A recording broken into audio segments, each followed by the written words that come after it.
Que a paz de Jesus nos ampare, nos abençoe.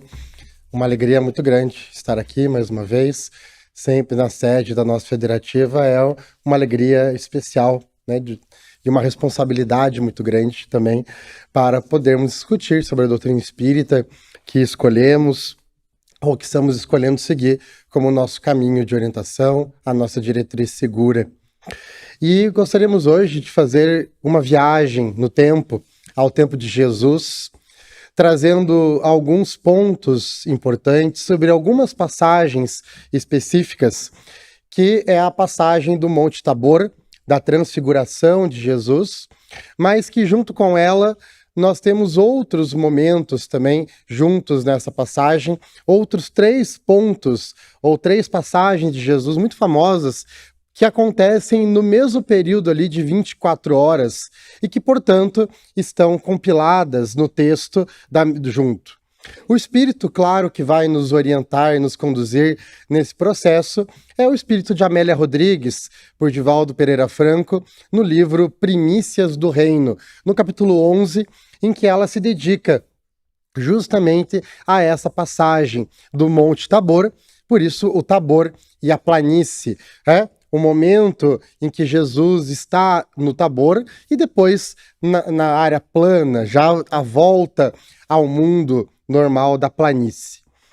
E essa passagem nós vamos encontrar, essas passagens, nós vamos encontrar dos 4 em 3 dos evangelistas, em Mateus, em Marcos e em Lucas. É muito interessante nós percebemos que João, que esteve no evento, estava presente neste momento, ele não vai colocar no seu evangelho. Não sabemos o motivo.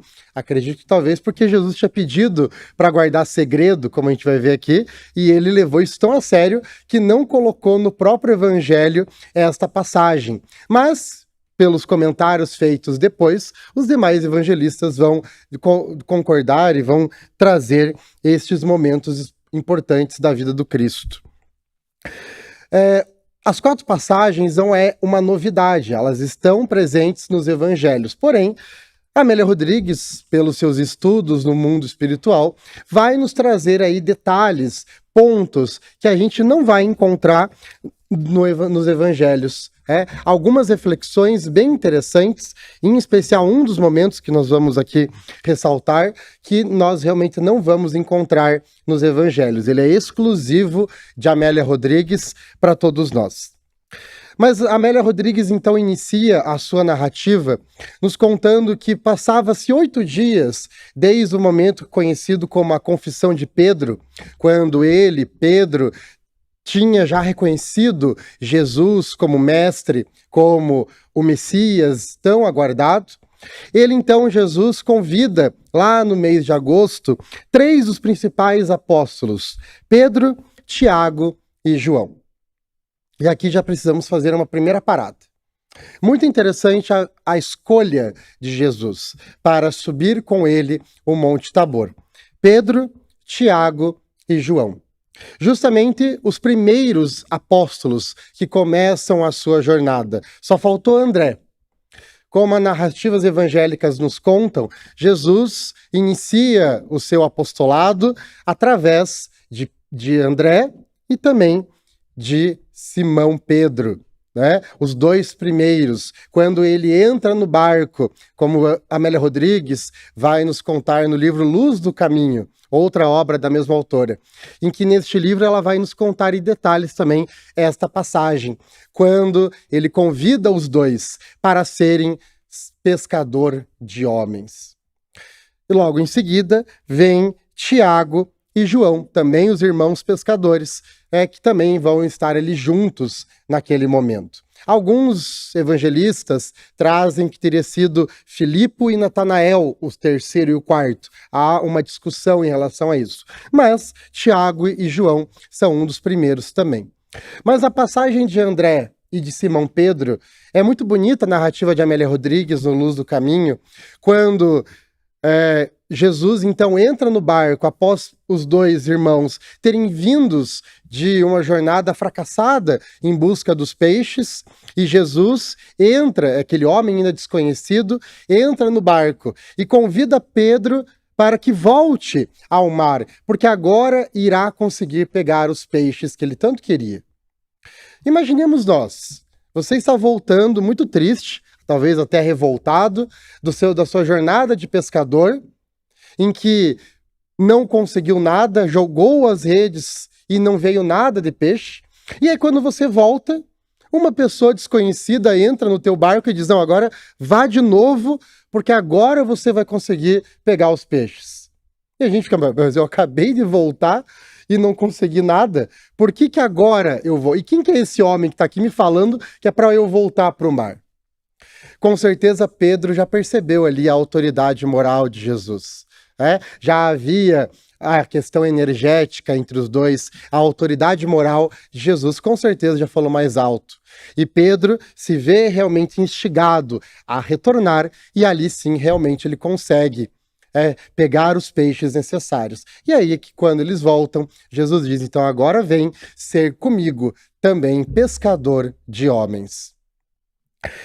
O mês de agosto é um mês muito importante lá no Oriente Médio, porque ainda é um período de muito calor. Lembrem vocês que o período de auge do calor do Oriente Médio é em julho.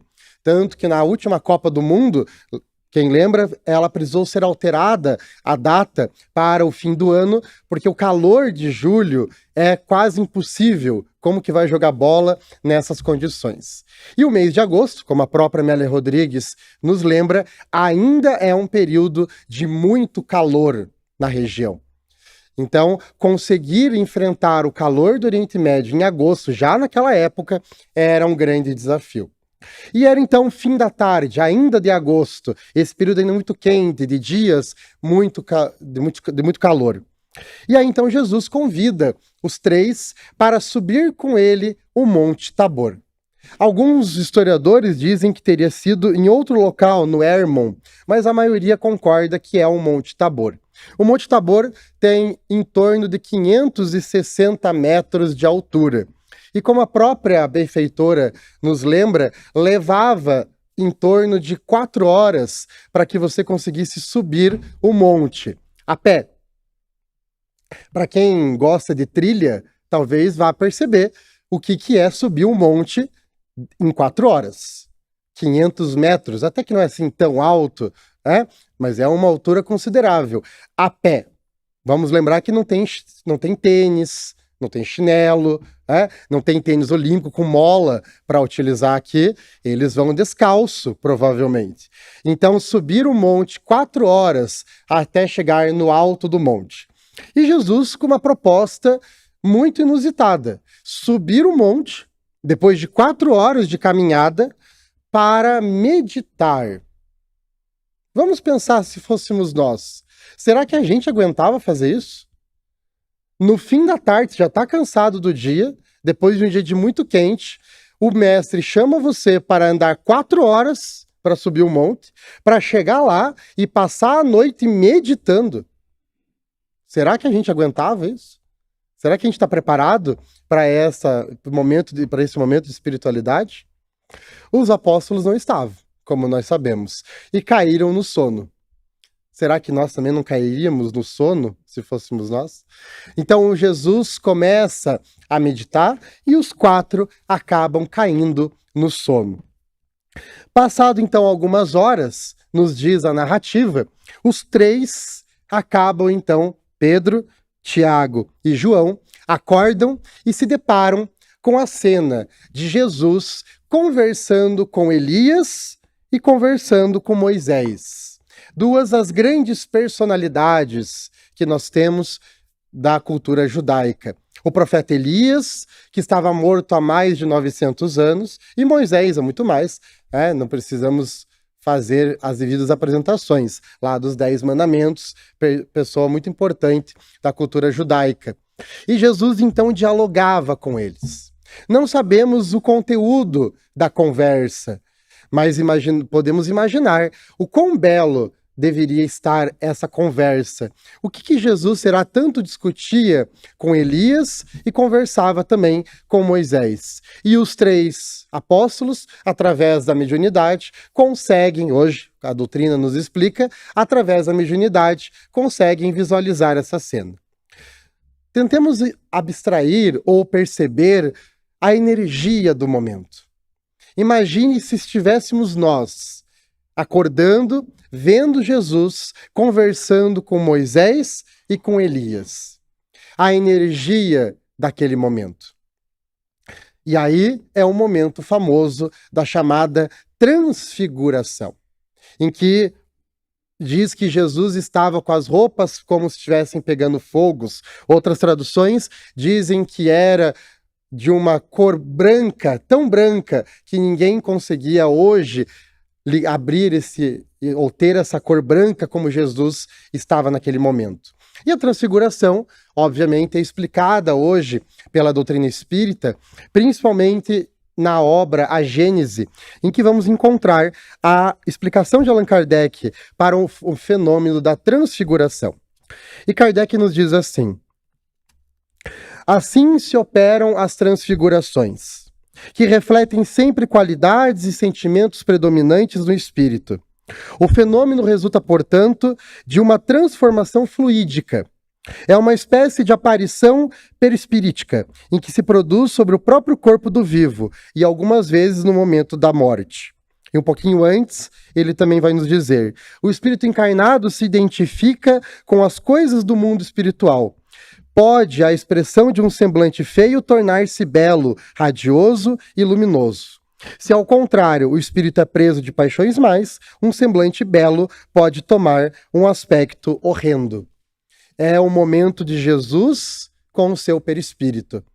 Imaginemos então realmente a luz, como se fosse fogo, Jesus transfigurado, mostrando o seu perispírito, mostrando a beleza da evolução espiritual, ele que é o nosso mestre.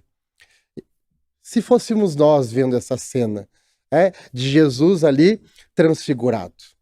A emoção era tanta que os 3, e aí Pedro vai trazer a proposta daquele momento de emoção e da energia daquele momento de espiritualidade e de ligação com os céus. E Pedro então propõe: Senhor, façamos então 3 cabanas aqui, uma em sua homenagem, uma para Moisés e outra para Elias. E aqui é uma referência à festa dos tabernáculos, que era um costume da cultura judaica que vinha do momento em que eles passaram os 40 anos no deserto, morando em tendas. É uma questão simbólica da religião de fazer uma tenda para louvar alguém ou algum momento específico. Então a proposta de Pedro é muito perceptível para todos nós. Afinal de contas, eles estão mergulhados na cultura judaica. E era muito óbvio que naquele momento de emoção, Pedro sugerisse, como fazia parte da cultura judaica, fazer uma tenda de louvor. Trazendo para a nossa cultura cristã, católica, poderíamos dizer, fazer um altarzinho ali, fazer um altar em homenagem a cada um dos 3. Tamanha era a emoção daquele momento tão especial. E aí então o mestre, nos diz a narrativa, compadecido, olha muito severamente para Pedro e vem uma voz dos céus que diz: este é o meu filho amado, e a ele ouvi. Este é o meu filho amado. Mais uma vez, a confirmação dos céus, de Deus, de que ele era realmente o Messias tão aguardado, que estava retornando, ou estava vindo à Terra, cumprir a sua jornada de amor. Obviamente, para mostrar que não havia também necessidade de abrir as 3 tendas, e sim continuar a esse processo. Os discípulos ainda não refeitos são tomados de pavor com aquela voz que aparece. A grandiosa revelação fora feita. Jesus estivera em toda a sua glória e eles foram testemunhas silenciosas e emocionadas do acontecimento incomparável. Os céus foram cíndidos e os discípulos tiveram o conhecimento do divino. É um momento de contato maior com a divindade. No alto do Monte Tabor, longe dos problemas da terra, longe das dificuldades, em sintonia com os céus, eles estavam ali naquela energia maravilhosa, tendo contato com a espiritualidade maior. Quantos de nós conseguimos nos sintonizar à espiritualidade, a Deus, justamente no alto do monte? Para quem gosta de trilha, como falamos, estar no alto do monte, no fim da jornada, é o momento do ápice, de você olhar a beleza da natureza. Quantos de nós gostamos de olhar os céus e nos sentir conectados à vida maior, perceber a grandiosidade do universo quando olhamos as constelações, olhamos as estrelas, a lua, o sol, que a ciência hoje diz que o sol é o tamanho de 1 milhão de terras, né? 1 milhão de terras cabe no sol, é um dos maiores astros, alguém falou aí, é um dos maiores astros. E quando, neste momento do alto do Monte Tabor, extremamente longe das dificuldades da terra, das dificuldades da planície, os três tendo a oportunidade de, junto com Jesus, fazer esse contato divino. Perderam uma parte, né? Porque estavam dormindo, mas despertaram para aquele momento maravilhoso dos céus, de conhecimento, de estar na energia superior. Muitas vezes já ficamos tão felizes de pensarmos na colônia espiritual de nosso lar, que é uma das colônias mais simples, mais próximo à Terra, e a gente olha as belezas quando lê o livro Nosso Lar e fica imaginando, meu Deus, como deve ser legal, como deve ser bonito, agradável viver em nosso lar. Agora vamos imaginar as colônias superiores. O que é viver nos outros mundos? Nós ainda não temos certeza. Não conseguimos nem ter palavras para descrever o que é viver nos mundos felizes, nas colônias superiores, onde somente o amor se faz presente. Mas chegaremos lá. E é então, naquele momento de tanta beleza e de tanta emoção, Jesus, então, convida os apóstolos para descer. E aqui vem a grande lição do mestre, em que Simão vai perguntar para Jesus, não poderíamos aqui demorarmos um pouco mais? Claro, né? A energia estava tão bela, tão maravilhosa, quem aqui não iria querer ficar ali? Não quer mais saber do mundo. Vamos ficar somente aqui, em contato com a divindade, nessa energia tão maravilhosa. Para que voltar para o mundo? Vamos ficar aqui nessa energia superior. Quantas vezes nós também ficamos na mesma situação, né? Não queremos sair da casa espírita, não queremos sair daquele momento de conexão, de meditação. Vamos ficar aqui. Mas Jesus, então, traz a grande lição. É necessário descer, retruca Jesus. Busquemos os que não dispõem de forças para subir. Os homens necessitam de nós. A nossa é a glória deles. Para eles sejam nossas alegrias e para nós as suas dores. Depois da comunhão com os céus, a convivência entre os que se demoram na terra. O paraíso seria para nós um estranho presídio, sem aqueles que no ergástulo das aflições anseiam pelo país da liberdade. Desçamos, os homens para quem eu venho nos esperam. A grande lição de que não podemos ficar somente no bem bom, somente na energia superior. Precisamos voltar ao chão da fábrica, como a gente diz no ditado. Precisamos estar aqui na terra, trazendo, auxiliando, como diz Jesus, aqueles que não dispõem de forças para subir energeticamente, moralmente, a um patamar superior. Devemos estar aqui no meio das aflições, auxiliando aqueles que passam por tantas dificuldades. Ainda neste mundo de provas e expiações, enfrentando, estando no meio das confusões da vida, no meio das dificuldades, para que ali a gente possa atuar.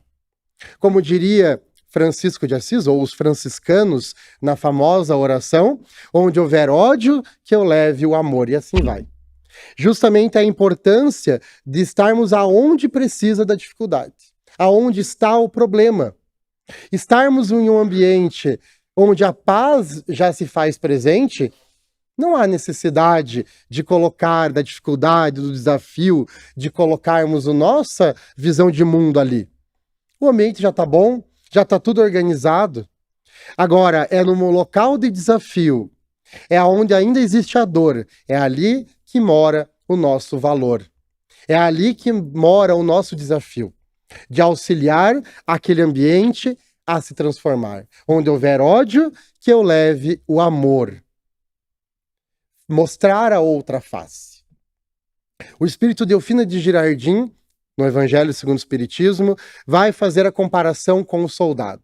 Ela nos diz, o espírito, de que nós é como se fosse um soldado que não quer ficar no quartel-general. Porque ficando preso no quartel-general, ele não vai subir de nível, não vai ganhar honrarias. Ele precisa ir ao campo de batalha, ele precisa ir para a guerra, pois somente assim mostrará o seu valor e conseguirá subir na hierarquia militar. Mesma coisa nós. Somente pelas dificuldades, na luta do dia a dia, enfrentando as nossas dificuldades, auxiliando as pessoas à nossa volta, assim é que nós mostramos o nosso valor. A lição de Jesus é belíssima, pois não podemos querer ficar somente sintonizados ainda no plano superior. Precisamos ainda enfrentar as dificuldades do dia a dia.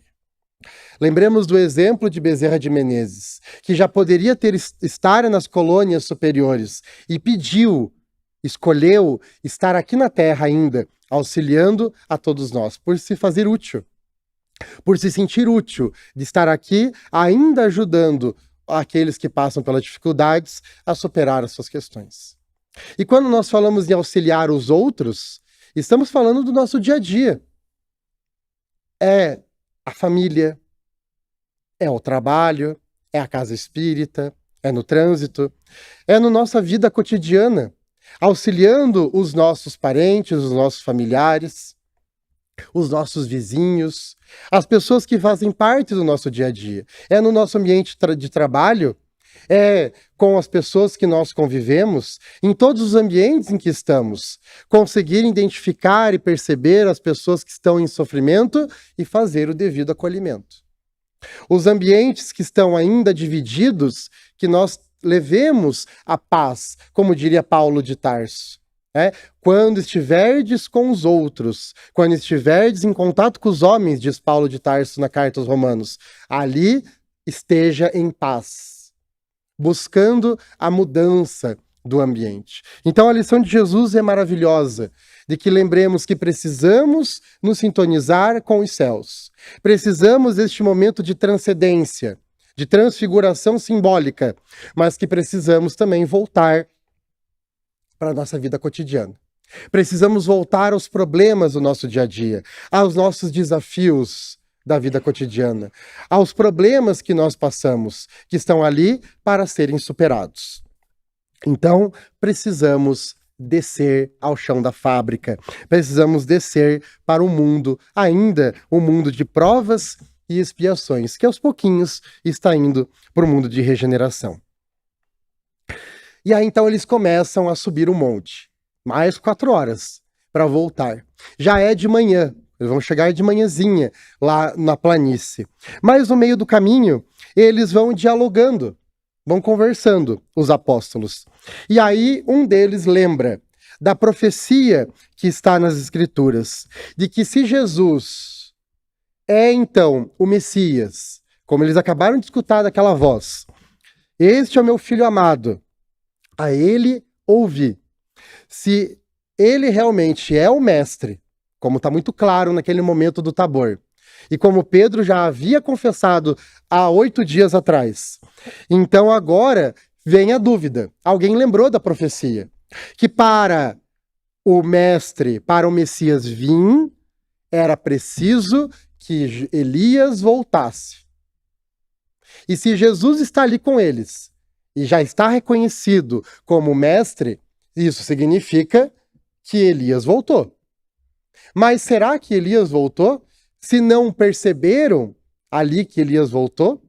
E aí é que nós temos a passagem famosa que está no Evangelho segundo o Espiritismo, e que é muito conhecida nossa, principalmente do meio espírita.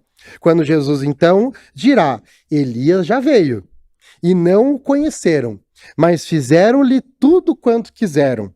Assim farão também padecer o Filho do Homem. Então, entenderam os discípulos em que eles lhe falava de João Batista, que tinha acabado de falecer. João Batista, primo de Jesus, e que é conhecido na cultura judaica e cristã por ser aquele que é o precursor, o antecessor de Jesus, que veio trazer as máximas do céu. Então, Jesus trazendo aqui a questão da reencarnação, como nós muito bem interpretamos, está lá no capítulo 4 do Evangelho segundo o Espiritismo, ressurreição e reencarnação. João Batista é a reencarnação de Elias, depois de 900 anos. E a prova que os apóstolos ficam naquele momento. Porque João Batista, todo mundo conhecia os seus pais, Isabel e Zacarias. Elias já tinha morrido fazia 900 anos. Não era possível que Elias tivesse voltado no próprio corpo. Como nós muito bem sabemos hoje, em menos de 2 anos, um corpo já não existe mais. Em 2 anos, só estão os ossos no cemitério. Não é possível que Elias voltasse ao próprio corpo depois de 900 anos. Por isso que os apóstolos entenderam que ele falava de João Batista. Mas João Batista estava em outro corpo. Todo mundo conheceu o seu nascimento, conhecia os seus pais, viu ele morrer de novo. E ali estava Elias, conversando com Jesus algumas horas antes. E aí então vem a lição maravilhosa da reencarnação. A prova, para nós espíritas, da reencarnação. De que naquele momento, João Batista tinha voltado. Elias tinha voltado como João Batista. Então é o primeiro contato, é o primeiro momento em que os apóstolos têm a lição da reencarnação. Imaginemos de novo o nó na cabeça dos 3. Acabaram de ver Jesus transfigurado, conversando com Moisés e com Elias. Aí estão descendo, Jesus vem com uma história de reencarnação. Imagine a cabeça dos 3. Mas não acabou por aí ainda. Ainda tem mais coisa pela frente. Então Jesus traz realmente o sofrimento e a ideia da reencarnação. Ok até aqui? Chegando então na planície, voltando para os momentos da vida, já vão encontrar o desafio. E aí a outra passagem que vem logo em seguida, que é a libertação do moço endemoniado, como está descrita em alguns evangelhos. E eles chegam num momento muito interessante.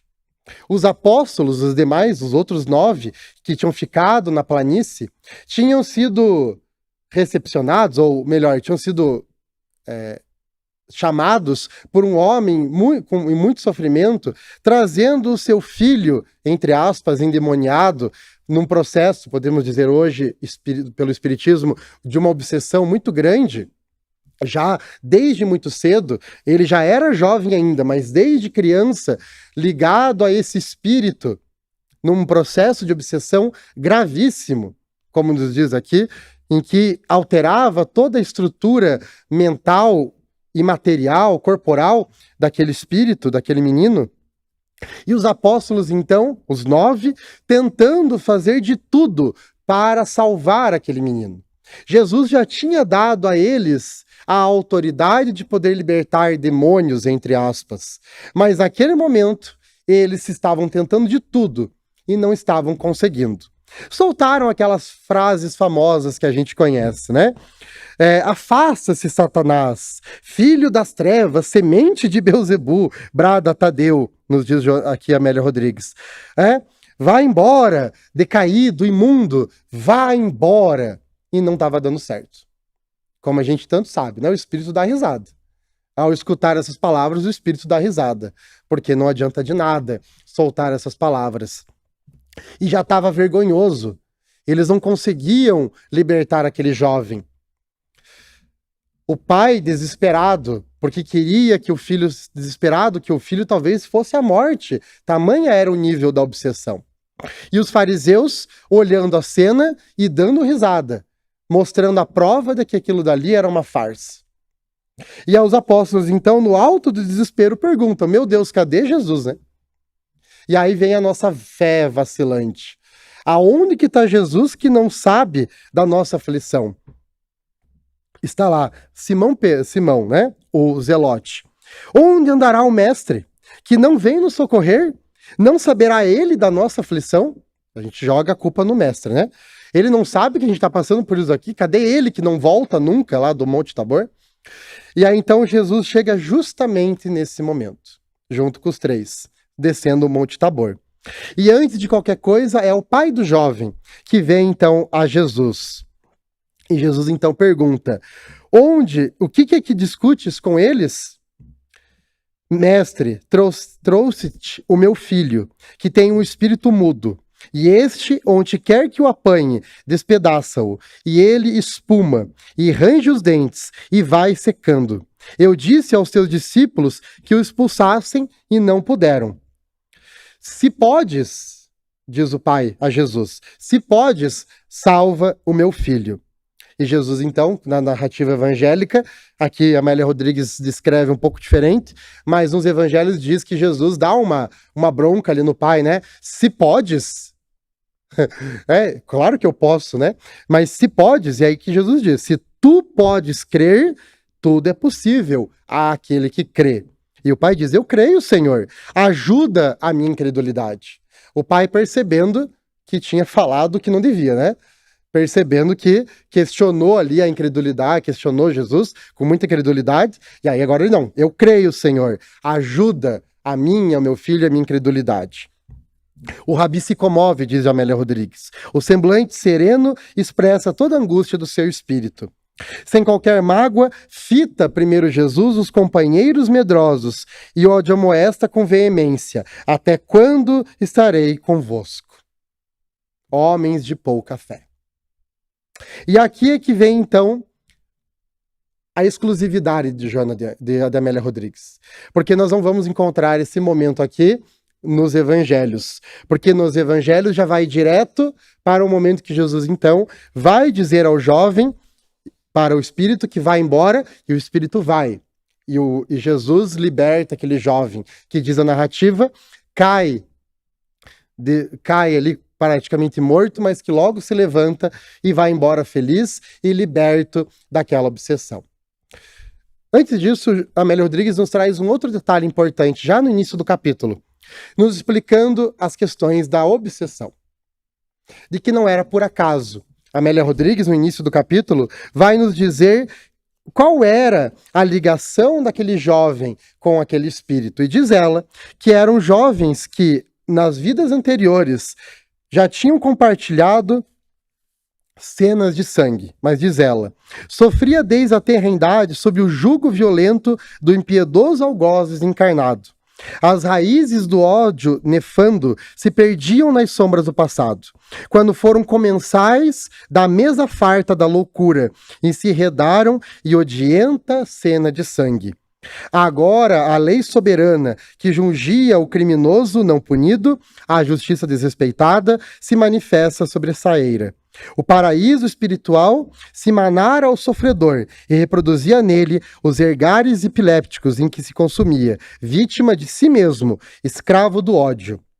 Na volúpia da vingança, atira-o do encontro ao solo, ateava-lhe fogo às vestes, tentava afogá-lo, subjugava-o. A ideia da obsessão e da ligação espiritual entre ele e o seu obsessor naquele momento. Não é por acaso. Havia uma história anterior entre os dois. Mas indo para a cena que nos interessa aqui. O momento em que Judas, justamente Judas, que via Jesus como um rei material, é justamente ele que vai vir representar os apóstolos, querendo se justificar para o Cristo. Jesus deu a bronca, né? Homens de pouca fé não conseguiram curá-lo. E aí então é Judas que vem querendo justificar o porquê que não conseguiram. E aqui é que é a exclusividade de Amélia Rodrigues. Não está nos evangelhos. Como a justificar-se a si mesmo e aos outros, Judas tenta então esclarecer: Senhor, fizemos tudo quanto nos ensinaste e nada conseguimos. Fizemos tudo quanto nos ensinaste e nada conseguimos.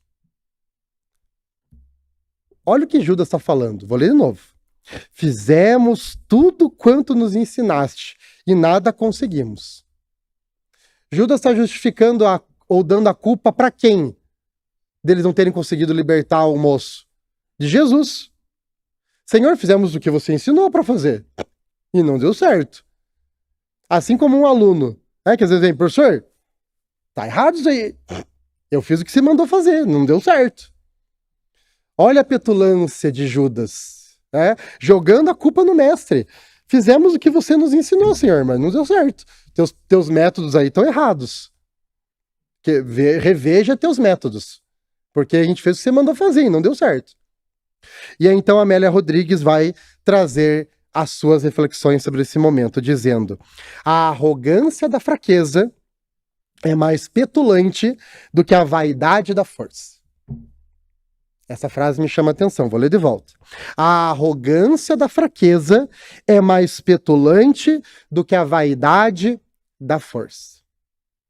Então vamos lá. Vaidade da força. Acho que é um pouco mais fácil. A pessoa que é forte e se envaidece disso, tem orgulho desmedido por ser uma pessoa forte, que aguenta o combate, que dá conta do recado, que faz o que deveria fazer, que dá conta de tudo que deveria fazer, é forte, é resiliente, é corajosa, mas ainda pratica a vaidade. Faz isso, mas faz com vaidade. Arrogância da fraqueza. Ter orgulho de ser fraco. Aí a gente pensa, peraí, será que tem alguém no mundo que sente orgulho de se sentir fraco? Tem gente que tem orgulho de ficar na fraqueza? É o que mais tem. A arrogância da fraqueza. A pessoa tem orgulho de dizer que é fraca. Ah, eu sou tão coitadinho. É o se fazer de vítima. Ah, eu sou tão coitadinho, tadinho de mim. Eu não dou conta. Eu não consigo. Isso não é para mim. É o que Judas está fazendo. Senhor, a gente é tão fraco. A gente não consegue libertar esse jovem. A gente não consegue dar conta disso. Isso aí é muito difícil para nós. É muito complexo, está exigindo demais da gente. Nós estamos aqui, ó. Já escutei isso uma vez de alguns alunos, quando iniciei a minha carreira profissional num colégio em que fui, como eu trabalho no colégio particular, eu fui num colégio público, e aí os alunos falaram, professor, aqui não é o colégio particular que você trabalha, né? Nós aqui é o público. Não precisa pegar tão pesado com a gente. E eu falei, não, a aula vai ser a mesma. A aula é a mesma. A aula que eu dou lá e a aula que eu dou aqui é a mesma. Vocês têm condições de me estar comigo. Então, a arrogância da fraqueza. A gente é tão coitadinho. A gente não dá conta. Quantas vezes a gente faz isso na nossa vida? Não, isso aí não é para mim. Jamais eu vou aprender isso. Imagina conseguir praticar a paz, perdoar. Não, é daqui 50 vidas. Eu não consigo perdoar agora. Será? Será que realmente nós estamos no nosso limite das nossas forças? Será que nós estamos fazendo tudo o que podemos fazer? Então, a arrogância da fraqueza. Muitas vezes a gente cai sobre isso. O orgulho de não ter forças, ou de se colocar numa posição de vítima. Ou, como nos diria o filósofo Immanuel Kant, filósofo iluminista do século XVIII, ele diria no seu texto clássico, O que é o esclarecimento, em que as pessoas gostam de ficar no que ele chama de menoridade, que é ser controlado pelos outros, em que eu não preciso pensar, é mais fácil seguir o que os outros me dizem do que eu ir atrás da informação. É mais fácil ser controlado pela sociedade, pela mídia, pelas coisas do mundo, e sem ter que precisar fazer uma autocrítica, sem eu precisar raciocinar, é o que o filósofo diz. A dificuldade de chegarmos na maioridade em que eu consigo me andar sozinho, com as próprias pernas. Né? Ou como diria Kardec, o autoconhecimento. Eu me conheço e eu sou o líder, eu sou o herói, eu sou o protagonista da minha própria vida. Quantos que preferem ficar na minoridade, como diria Kant? Ficar sendo controlado, porque não precisa pensar. É mais fácil. Por isso, a arrogância da fraqueza. Mas a Amélia Rodrigues vai mais longe. Ela diz que a arrogância da fraqueza é mais petulante do que a vaidade da força.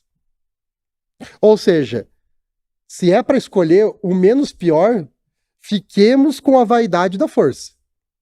Porque pelo menos a pessoa está fazendo o que tem que fazer. Ainda tem vaidade, mas pelo menos faz o que tem que fazer. Agora, a arrogância da fraqueza não faz e ainda chora.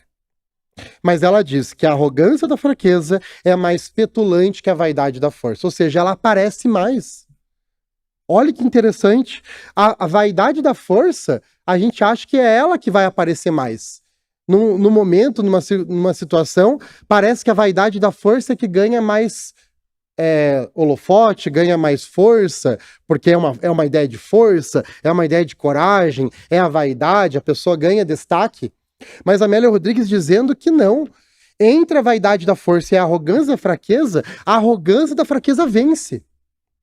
É ela que aparece mais para todos nós. Tamanha a petulância, tamanha ainda a nossa inferioridade moral de nos colocarmos numa condição de fraqueza, de coitadinhos, que não dá conta, e jogando a culpa nos outros. Como Judas fez, jogou a culpa em Jesus. E quantas vezes a gente faz a mesma coisa? Em que a gente joga a culpa nos outros, joga a culpa no governo, joga a culpa no mentor, joga a culpa, né, em Deus. E a gente vai jogando a culpa nos outros. E a gente ainda brinca, né? A culpa é minha, eu jogo em quem eu quero. Como a gente refletia na Casa Espírita nas últimas semanas, a gente chega ao ponto, às vezes, de ainda jogar a culpa nos mentores dizendo, né? O meu santo não bateu com o outro. Olha o que a gente está falando. Vamos traduzir aqui o santo como sendo o nosso mentor espiritual. O meu mentor não bateu com o mentor do outro. Tá certo isso, gente? O meu mentor não se simpatizou com o mentor da outra pessoa. Gente, tá certo isso? Claro que não. É eu que não estou me sintonizando com a outra pessoa. Os mentores devem ser amigos, inclusive. E devem estar discutindo da gente lá no plano espiritual. Ó, tá difícil de resolver esses dois aí. Então não é o santo que não bateu. É a gente mesmo. É o nosso espírito, é nós como espírito que não bateu com o santo com o outro. Não é os santos. Os mentores estão lá conversando com a gente, pensando o que fazer para que a gente se entenda. Então não é o santo, mas a gente joga a culpa neles. Os mentores aí que não estão se entendendo. E aí eu não preciso fazer nada, né? É os santos, eles que se resolvam. Eu posso ficar aqui quietinho. Não é essa a proposta da doutrina espírita e de Jesus. Então, o sinal no orgulho é como chaga de fogo a requeimar a todos nós, diz Jesus e diz Amélia Rodrigues sobre isso. E para encerrarmos, a última cena no final da noite, né, daquele dia, quando os apóstolos, então, já estão ali ainda refletindo do porquê não conseguiram libertar o jovem, Simão Pedro, representando todos os outros, vem dizer: Senhor, por que não puderam eles expulsar o espírito imundo? E Jesus vai dizer então: esta casta de espíritos não pode sair com coisa alguma, a não ser com oração e jejum. Oração e jejum. Diante deles, nossos irmãos da ignorância, da sombra da ignorância, nenhuma força possui força senão a força do amor. Não apenas expulsá-los daquele convívio a que se agregam parasitariamente, mas também socorrê-los, enlaçando-os com amor. Oração e jejum. Oração, sintonia espiritual. Jejum, o simbolismo das paixões, de se livrarmos das nossas paixões terrenas, simbolicamente do jejum. E o que Jesus está nos dizendo aqui? Qual foi o problema dos apóstolos? Querer simplesmente expulsar o demônio, entre aspas. Simplesmente jogar aquele espírito para longe, excluí-lo do local. Simplesmente que ele saísse do jovem e fosse fazer o que quisesse. E Jesus nos ensinando, não é assim. Ou como nós diríamos na doutrina espírita, a mediunidade com Jesus. A importância da mediunidade. O nosso dever nas reuniões mediúnicas, o nosso dever em relação aos obsediados, mas que também serve para a nossa vida cotidiana entre os encarnados também. Não é somente expulsar as pessoas, o sofredor, aquele que comete os erros, aquele que está em sofrimento, que ainda está ligado ao ódio. Não é simplesmente excluí-lo da sociedade, mas é também agir com amor perante eles. Jesus continua, diante, pois, deles, possessos e possessores, só a oração do amor infatigável e o jejum das paixões conseguem mitigar a sede em que se entredevoram, entregando-os aos trabalhadores a obra do nosso Pai, que em toda parte estão cooperando com amor incessantemente. Precisamos acolher aquele que faz o errado também. Precisamos acolher o possessor. Precisamos acolher o que ainda comete o mal. Não é isso que Jesus nos ensina? Não foi ele que acolheu a todos aqueles que eram os excluídos da sociedade da época? Aí está o erro. E os apóstolos soltaram aquelas frases famosas para jogar o espírito.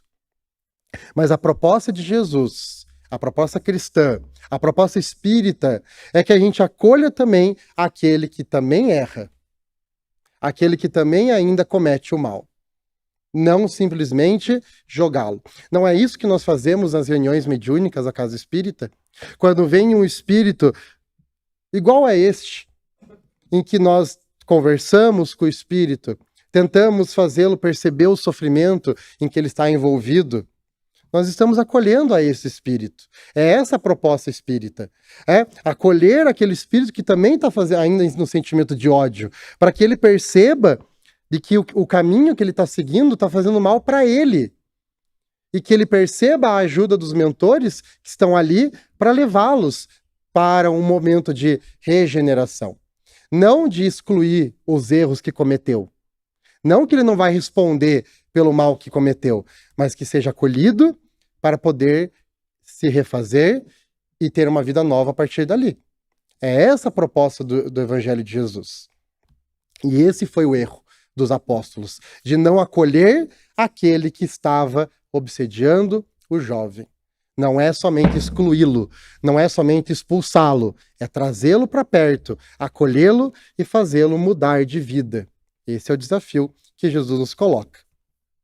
E ele então encerra dizendo, se amardes ao revés de detestardes, se desejares socorrer, e não apenas os expulsardes, tudo fareis, pois que tudo quanto eu faço podereis fazê-lo, e muito mais, se o quiseres.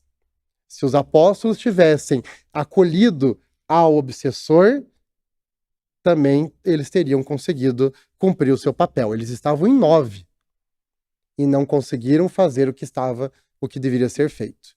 Então, que possamos mudar a nossa visão sobre os problemas do mundo, que possamos mudar a nossa visão sobre aqueles que ainda cometem o mal, que possamos orar também, é o grande desafio, né, de orar por aqueles que ainda cometem o mal, para que possam um dia se libertar dessas amarras, dessas paixões, e possam um dia compreender a lição evangélica. Como Manuel Filomeno de Miranda, nas suas obras, nos conta também os momentos em que eles recebem os espíritos mais trevosos, e naqueles diálogos do plano espiritual que Manuel Filomeno nos conta, muitas vezes eles conseguem acolher aquele espírito que a partir dali irá se regenerar. E tem um débito com a lei, e terá que fazer tudo para refazer o seu débito, mas que seja acolhido da mesma forma que aquele que está sendo a vítima. Esse é o nosso desafio da Terra. E Amélia Rodrigues, então, encerra o capítulo. No leve ar da noite, bailavam suaves brisas, espraiando para o futuro a palavra do Rabi, como antevisão gloriosa para os dias porvindouros da humanidade.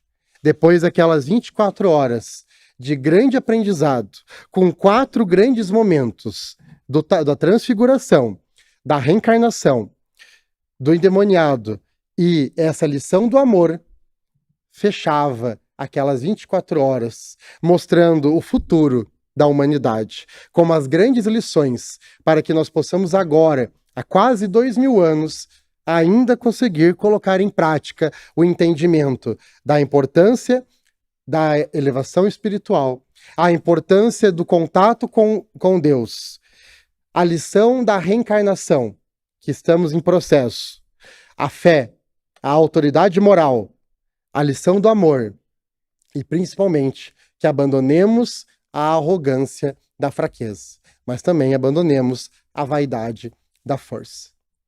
Agradeço o convite da Federativa, agradeço a caridade que tiveram de me escutar nessa manhã e que Deus nos abençoe. Muito obrigado. Paz e bem.